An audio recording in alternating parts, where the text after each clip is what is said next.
উনি তো মুসলমান ছিল, মন্দির আসবে কোথেকে এখানে? এটা মনে ওনার বাড়ি বা কার্যালয় ছিল আর কি। এটা মূল ভবন, মূলটা এটা, মূল স্ট্রাকচার এটা।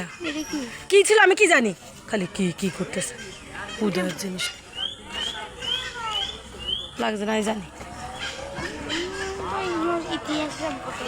হ্যাঁ, নবাব ফয়জুন্নেসা সাথে গুগলে সার্চ দিবে, বাস বাইরে হয়ে যাবে। এখন তো কত সহজ সব কিছু।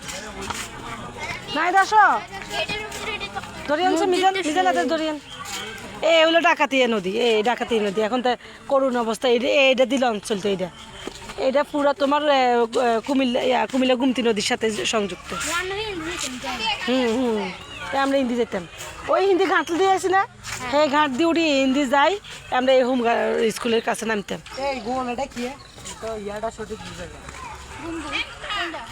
উপরে চড়ুই পাখি না বসে রয়েছে।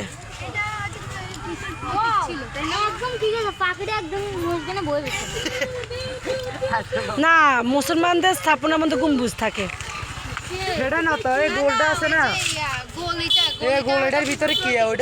ওইটা ইংরেজদের আমলের কিছু একটা ছিল, বা নবাবদের কোনো প্রতীক, নবাবদের কোনো প্রতীক ছিল আর কি।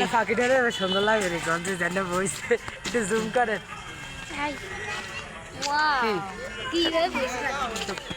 হাতারে বুঝাই যায় না।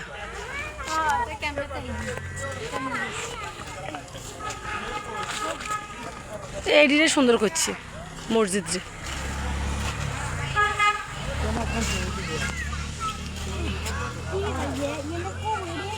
কই যা তুই জাদুঘর আইন কই লাভ কিতে, জাদুঘরে কিতে আছে, কিছুই তো নাই।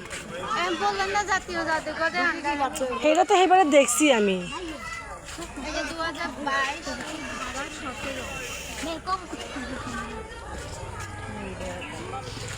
অথচ এই নদী ছিল কত প্রিয় সবাই, আর নদীর মধ্যে কি গন্ধ। এটা কি উনি বানাই দিয়েছেন কি? হ্যাঁ হ্যাঁ হ্যাঁ, এগুলো সব ওনার স্কুল। উনি হলো যে মানে ভারতীয় উপমহাদেশের মধ্যে উনি একমাত্র মহিলা নবাব যে কিনা মহিলাদের জন্য শিক্ষার জন্য ব্যবস্থা করে গেছে, ঠিক আছে। আর বেগম রোকেয়া সাখাওয়াত হোসেন মহিলাদের শিক্ষার জন্য লড়াই করে গেছে। বেগম খালেদা জিয়ার কথা বলি না, আমি বলছি বেগম রোকেয়া সাখাওয়াত হোসেন। বেগম খালেদা জিয়া করে নাই, বেগম রোকেয়া সাখাওয়াত হোসেন।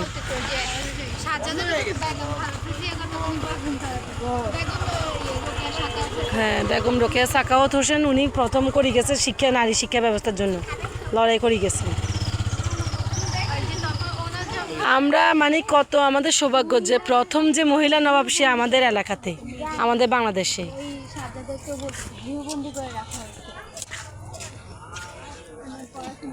অথচ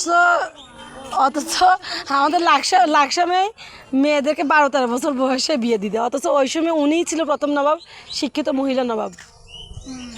উনি ইংরেজদের থেকে নবাব উপাধি ছিনে আনছে। উনি বলছে আমাকে নবাব উপাধি না দিলে আমি ইয়ে করবো না।